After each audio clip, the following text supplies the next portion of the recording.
Okay, hello everyone. Welcome back to another weeks of summary of my Sling TSI build. I'm still working on the wing. Last week I finished the right wing, well, almost finished on the right side, and I've already started to work on the left side. So you're seeing the flap, half completed flaps here. I riveted everything except for the front leading line. So the last row of the rivets cannot be riveted until the flap is attached to the wing, and that's where we need to align the trailing edge perfectly before riveting and fully close the flap. And same thing here for the aileron. So I built the aileron, and as you can see, I marked the first row of rivets, but did not close them. Same thing. I need to kind of first do the alignment on the wing before closing them. So I plan to do that probably right before I start my fuel tank work. So the reason I have not done that is because I wanted to first close the trailing edge, uh, the last line of rivets here. So you can see this is my almost completed right wing, and I have this line of rivets left.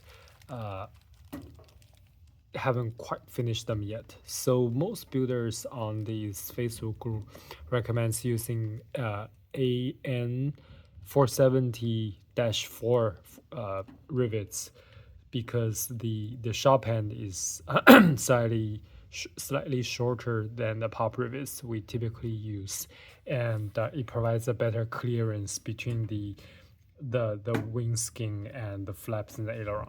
So I do have the solid rivets. You can probably see a few here. See here.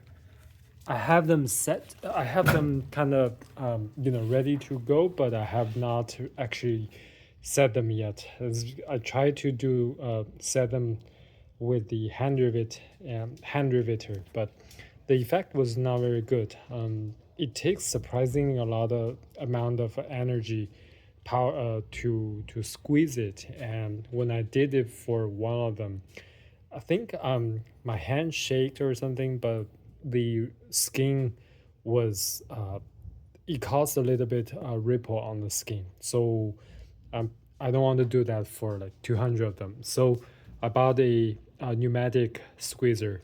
I think I will first try the pneumatic squeezer on a scrap piece, just to get some practice, and then use this pneumatic squeezer to do the solid rivets. Then I'll move on to building finally correcting the final alignment for the flaps and aileron.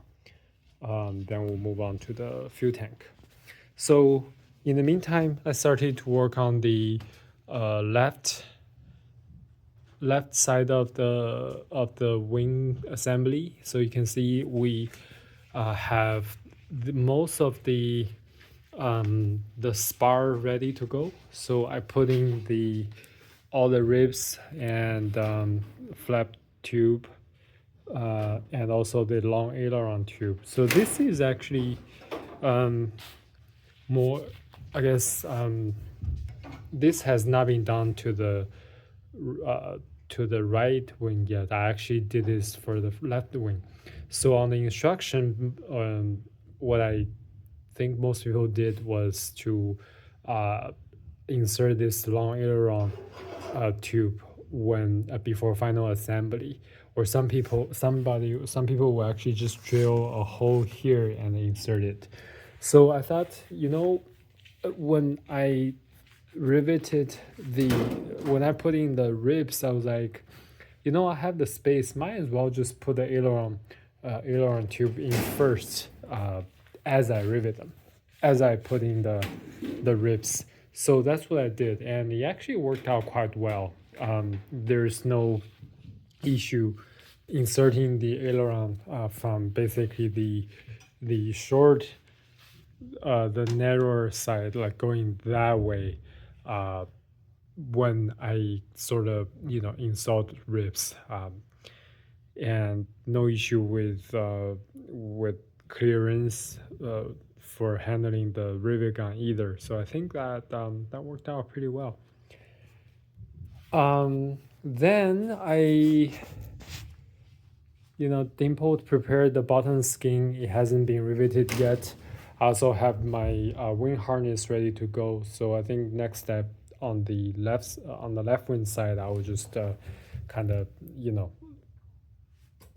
run through the wires, making sure there's no shaving, making sure all these things are set and zip tied together.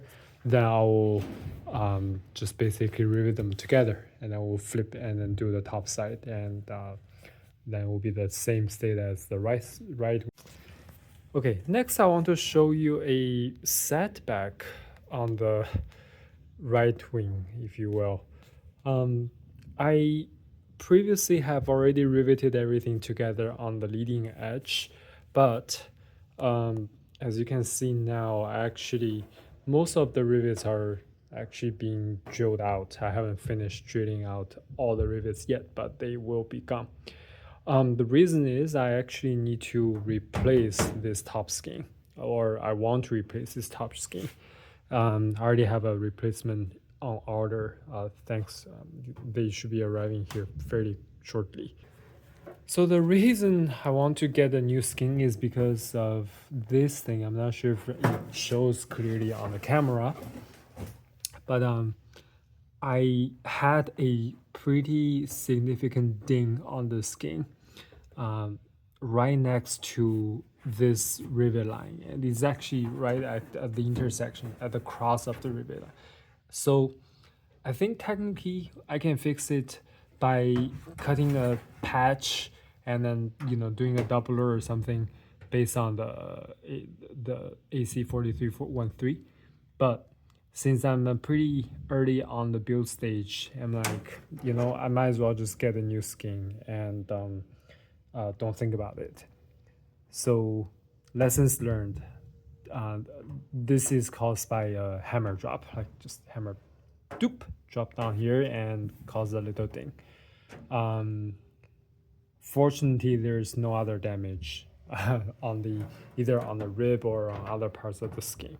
So I think that's lessons learned after, I don't know, like a few $100 of replacement part and maybe like 20 extra hours of work. So yeah, I'm gonna basically lay some protection and foam bubble wrap or whatever on the skin going forward when I work on other parts. Let's see. Yeah, I think that's it for this week. Lots of progress on the left side and lots of progress on the right side, and also some setback, but it is what it is.